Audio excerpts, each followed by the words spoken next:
네, 강프로입니다. 자, 한미반도체 보겠습니다. 그리고 밑에 제가 하이닉스를 깔아놨는데 어저께 하이닉스 실적이 나왔죠. 하이닉스 실적과 한미반도체의 상관관계는 엄청나게 높죠. 그래서 관련된 움직임, 그쵸? 하이닉스 실적 이후에 나오는 한미반도체에 관련된 움직임과 함께, 그리고 지금 엔비디아에서 AI 반도체, GPU죠. 이 GPU의 도전장을 내는 기업들이 지금 계속 생깁니다. 일단 인텔 있고요. AMD도 원래부터 경쟁사였지만 뭐 사실상 그냥 말만 경쟁사지 거의 그냥 경쟁이 안 되는 그 정도 수준이었기 때문에 경쟁사라고 하기는 좀 그렇고요. 그리고 지금 도전하고 있는 인텔에서 가우디 3라는 그 제품을 내놨습니다. 전성비가 압도적으로 뛰어나요. 거의 한 400% 정도 높은 전성비를 보여주기 때문에 전력 대비 성능으로 따졌을 때, 그쵸?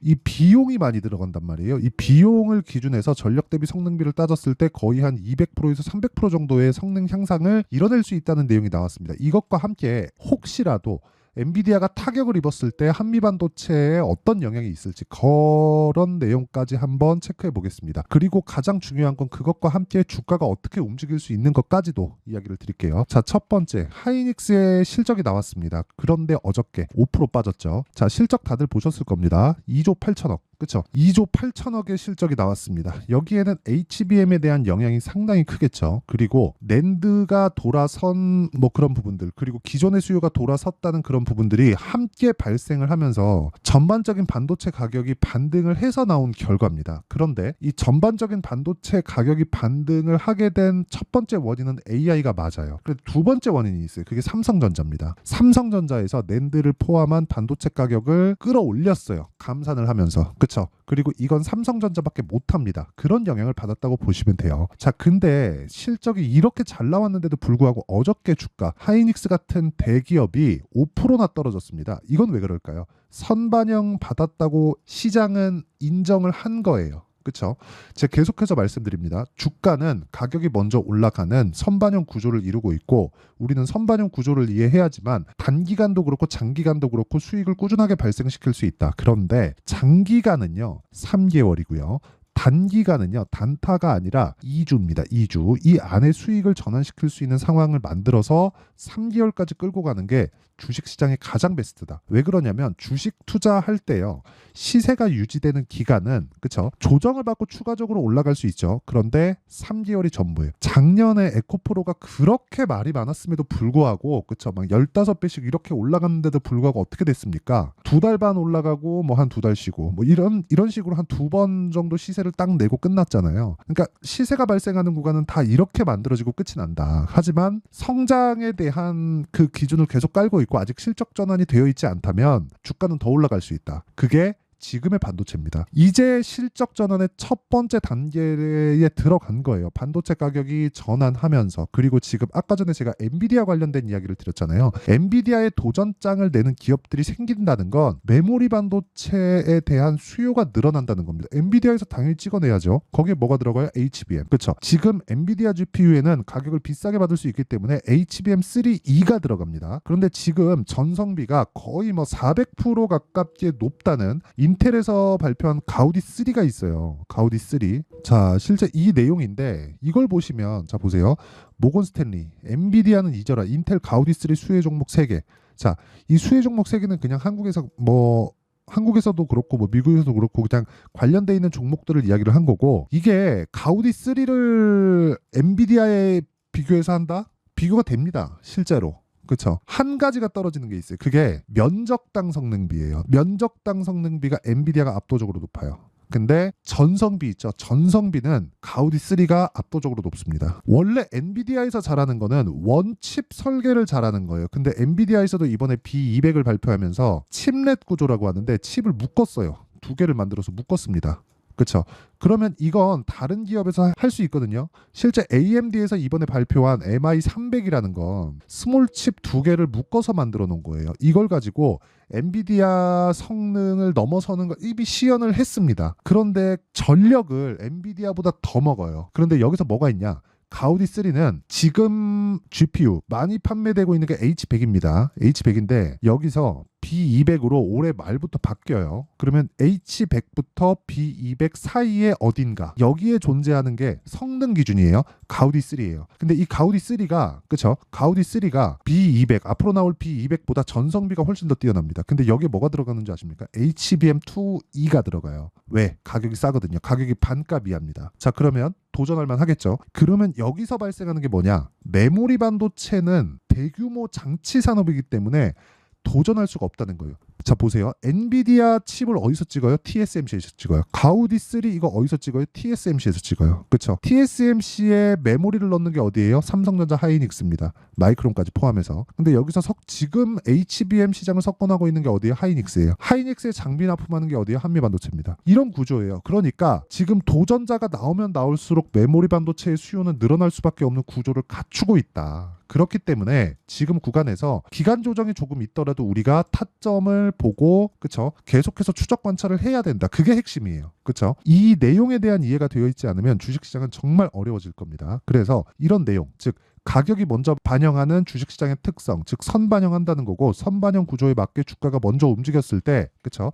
이 구간에서 우리가 타점을 잡는 것 이걸 이해해야 우리가 아까 전에 말씀드렸었던 2주 그리고 3개월 동안의 꾸준한 수익 구간을 만들어낼 수 있고 이걸 이해했을 때 매매 타점은 그쵸? 이렇게 만들어낼 수 있습니다. 자, 실제 에브리 보시에요. 2월 달에 매매한 내용을 보면 하나, 둘, 셋, 3거래일 동안 47%. 그렇죠. 그리고 AI 반도체 관련돼서는 제가 계속해서 매매를 하고 있기 때문에 3월 달에 진행했었던 자람 테크놀로지 같은 경우에도 매수 매도한 결과 75% 정도의 수익. 그렇죠. 4월 달에 시장이 안 좋았는데도 불구하고 FST나 이런 종목들을 보면 그렇죠. 제가 계속해서 고가 구간에서 매매를 하고 있다는 점. 그리고 4월 달에 들어서도 DI 그렇죠. DI의 4월 초죠. 4월 초에 매매했었던 26% 정도의 수익 구간. 이런 상황을 계속해서 만들 수 있다는 겁니다. 그리고 오늘 같은 경우에도 마찬가지예요. 계속해서 제가 싸게 사는 게 아니라 돌파하는 구간에서 공략한 결과 보세요. 시장가 매수 8시 49분. 전부 다 장시작 전에 공개를 하죠. 자, 여기서 선익 시스템만 보겠습니다. 자, 이 내용도 보시면 오늘 정확하게 돌파 구간에 공략한 결과 어떻습니까? 오늘 상한가 구간에서 등락을 보이고 있다. 자, 이런 상황을 지속적으로 만들어야 되고 이렇게 매매를 하려면 나는 가격에 대한 이해가 필요하다는 겁니다. 그리고 그 내용을 제가 소통방에서 공유하고 있으니까 매매할 때 잘 모르겠다 하시는 분들은 소통방으로 들어오시면 되고요. 구독과 좋아요만 눌러주시면 입장 가능하다. 그리고 상단에 있는 전화번호로 구독 또는 10억이라고 문자 보내주시면 제가 구독자 인증을 해드리고 소통방 입장 링크를 순차적으로 공유를 해드리도록 하겠습니다. 자, 그러면 어떤 종목을 공략하는지 그리고 어떻게 타점을 잡는지 여기서 뭐 HLB 그쵸 다른 종목을 보더라도 마찬가지. 오늘 HLB 장중에 급락 나왔는데 정확하게 저가 구간 반등을 확인하고 매수하는 상황. 저가를 잡으려는 게 아닙니다. 확인하고 매수하려는 거예요. 그쵸? 그런 부분을 반드시 이해를 하셔야 되고 이 내용을 기준해서 지금 한미반도체를 보면 하이닉스가 조정을 받았다. 그리고 엔비디아도 조정을 받았다. 미증시도 조정을 받았다. 한국 시장도 조정을 받았다. 환율은 높다고 아우성이다. 더 이상 추가적으로 위험이 발생할 게 있나요? 없습니다. 그래서 우리는 여기서 그쵸? 가장 강한 종목군들이 어떤 건지를 봐야 되는 거예요. 오늘 당장에 보면 뭐 가온전선, 일진전기 이런 쪽 있잖아요. 전력 설비 그쵸 변압기 쪽 이쪽에 대한 강세가 나오고 있어요. 왜 나올까요? AI 반도체에 대한 수요가 아직 죽지 않았다는 겁니다. 이쪽으로 지금 이 변압기 수출이 굉장히 많이 일어나고 있는 건 어떤 이유 때문인지 아십니까? AI 서버, AI 그 데이터 센터에 대한 수요가 늘어나면서 전기 사용량이 대폭 증가했기 때문인데 이런 부분을 감안하고 단지 그냥 AI 반도체 관련주에 파생되어 있는 종목들일 뿐입니다. 그러니까 미래 가치가 좋아질 수 있는 환경이 갖춰져 있는가 없는가가 중요한 거지 그 이후에 보는 앞으로 어느 정도 실적이 나올 거예요. 실적 잘 나왔어요. 이게 중요한 게 아니란 말이에요. 근데 그것보다 먼저 반영하는 게 가격, 그쵸 시세라는 거고 그 시세에 대한 부분을 이해하는 게 필요하다. 그리고 그 이해를 했을 때 아까 전에 말씀드렸었던 이런 매매를 할 수 있고 이런 매매를 소통방에서 진행하고 있으니까 구독과 좋아요, 그쵸 구독과 좋아요 눌러주시고 상단에 있는 전화번호로 구독 또는 10억이라고 문자 보내주시면 제가 구독자 인증을 해드리고 입장 링크를 순차적으로 공유를 해드리도록 하겠습니다. 자, 그러면 그쵸 이 내용을 가지고 어떤 식으로 타점을 잡는지 알아야 되겠죠. 그 내용에 대한 부분을 여기 한미반도체의 가격 그리고 단기 보유 전략 그리고 최근에 시장이 조금 어려운 구간을 지나고 있고 변동성이 커졌기 때문에 한미반도체의 실시간 타점을 제가 문자로 공유를 해드리도록 할 테니까 구독과 좋아요 눌러주시고요. 상단에 있는 전화번호로 한미 자, 한미라고 문자 보내주시는 분들에 한해서만 제가 한미반도체의 실시간 타점 그리고 가격과 단기 보유 전략을 어떻게 만들어가야 되는지를 문자로 공유를 해드리도록 하겠습니다. 자, 전체적인 내용은 미래 가치를 반영하는 주식시장의 특성이에요. 그렇죠. 원래 그런 특성을 가지고 있다. 이 구간에서 우리는 타점을 잡고 매매를 꾸준하게 이어갈 수 있는 환경을 만들어야 된다. 이런 부분을 이해했을 때 우리가 어느 정도의 매매를 이끌어갈 수 있고 어느 정도 성과를 낼 수 있는지 그 내용에 대해서 제가 이해를 시켜드리도록 할 테니까 영상 끝까지 시청하시고요. 모든 분들이 성공 투자하셨으면 참 좋겠습니다. 그리고 한미반도체 지금 매수할 수 있는 타점을 잡아야 될 때입니다. 이 부분 반드시 기억하세요. 자, 24년도가 돼도 여전히 시장은 녹록지 못합니다. 이런 상황이 벌어지는 건 어쩔 수 없습니다. 이런 상황에서도 수익이 나는 종목들의 구조는 변하지 않습니다. 즉 대시세 종목에 대한 구조는 변하지 않는다는 거고, 실제 제가 소통방에서 지속적으로 이야기를 드리고 있는 내용도 대시세 종목이나 시장 주도주를 공략하는 건 철저하게 가격 분석을 하라고 이야기를 드리고, 가격 분석 이후에는 이슈에 대한 파악, 그리고 이슈를 파악하고 나서는 다시 내가 얼마에 매수할지 그 타점에 대한 부분을 지속적으로 언급을 하고 있습니다. 자, 근데 생각해 보세요. 1월 달에 시장이 굉장히 어려웠습니다. 어려운 상황에서의 어떤 종목들이 강했냐 보면 반도체와 그리고 바이오입니다. 자, 실제 여기 보면요. HLB에 제가 실제 매매한 내용을 띄워놓고 보여드리고 있는데 1월 22일부터 매매를 시작해서 4일 동안 31%의 수익 마감이 됐고요. 그리고 여전히 신고가 종목입니다. 자, 그리고 그 다음 어보브 반도체, 이름을 보시다시피 반도체 종목이죠. 그리고 AI 반도체는 지속적으로 강세를 보이고 있습니다. 이 종목도 신고가를 먼저 달성한 이후에 제가 21%의 단기간에 21%의 큰 수익을 내고 마감이 됐습니다. 다시 재공략을 준비하고 있고, 이런 부분은 소통방에서 다 공유를 해드립니다. 자, 그리고 그 다음 코세스. 자, 코세스 같은 종목도 당연히 그쵸, 신고가 종목이고요.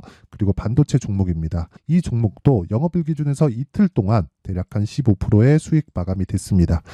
내용을 한번 보시면 어떻습니까? HLB를 포함해서 뭐 30%, 20%, 뭐 15% 이런 식의 수익이 지속적으로 발생하고 있는데, 이 세 종목 모두 다 신고가 종목이고 1월 달에 시장이 약세를 보이고 있는 구간에서도 강했었던 그런 종목입니다. 특징점이 하나 있는데 그 이슈에 앞서서 가격이 먼저 반영했다는 거죠. 자, 근데 그게 기업 밸류업 프로그램이라고 하죠. 그 종목들도 마찬가지입니다. 오늘은 그 부분에 대해서 이야기를 드릴 텐데, 그렇게 제가 가격을 먼저 보고 이슈에 대해서 파악하는 이유는 결과적으로는 큰 시세를 먹기 위한 사전 준비 작업입니다. 실제로 큰 시세를 먹기 위해서 사전 준비 작업을 했을 때 여기 레인보우 로보틱스 127%, 그리고 ISC 98%, 그리고 한미반도체 97%의 큰 수익을 내는 상황을 만들 수 있습니다. 어떤 식으로 소통방에서 진행됐는지, 그쵸? 그 상황을 제가 이야기를 드린 건데, 이런 상황도요, 당연히 신고가를 공략했을 때 가능한 겁니다. 자, 그러면 이번에도 마찬가지입니다. 그쵸? 정부 주도의 코리아 디스카운트 해소 방안이 2월 달에 발표를 하고요. 그리고 2월 달에 발표된 내용을 토대로 주가가 움직이는 게 아니라 이미 움직인 내용이 있죠. 실제 이 내용은 크게 중요한 게 아니라는 겁니다. 실제 움직인 내용을 보면, 자, 기아차입니다. 실제로 12월 달에 신고가를 만들어 놓고 정부에서 입김을 불어 넣으니까 순식간에 기아차를 포함해서 현대차 같은 거대 기업들의 주가가 2주도 채 되지 않아서 40% 정도의 큰 시세를 냅니다. 자, 그러면 우리는 어떤 종목을 봐야 될까요? 이슈를 파악해야 되는 것도 맞지만 철저하게 가격에 맞춰서 매매를 해야 되는 게 당연히 중요합니다. 정부가 주도하는 정책 방향이 있겠죠. 그 방향에 맞춰서 우리가 종목을 찾을 필요가 있다. 자, 그러면 답이 나왔습니다. 정부가 주도하는 방향에 맞춰서 제2의 기아차를 찾는 게 지금은 중요하다. 근데 정부 정책의 방향에 맞게 가자.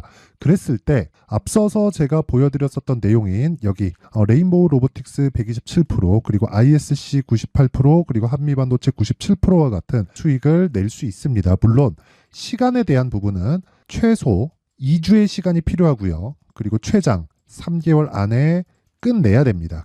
자, 기아차의 시세를 보셨던 것과 같이 2월 달에 정부 정책의 방향이 결정되고요. 바로 3월 달이면 시행입니다. 자, 그러면 우리는 거기에 맞춰서 당연히 종목을 찾아야 되고, 제가 제2의 기아차를 찾아놨습니다. 제가 아까 전에 소통방에서 이야기를 드렸었던 내용 다 공개를 해드렸는데 그 내용처럼 종목만 받고 싶다 하시는 분들은요. 상단에 있는 제 전화번호로 대시세, 자, 대시세라고 문자를 보내주시면 정부 정책의 방향에 맞는 종목을 모든 분들에게 무료로 공개를 해드리도록 하겠습니다. 자, 제가 원하는 건 채널 성장이 목적입니다. 자, 그래서 구독과 좋아요 꼭 좀 부탁드리고요. 모든 분들이 정부 정책에 맞는 방향으로 매매를 이어가서 큰 수익 보셨으면 좋겠습니다.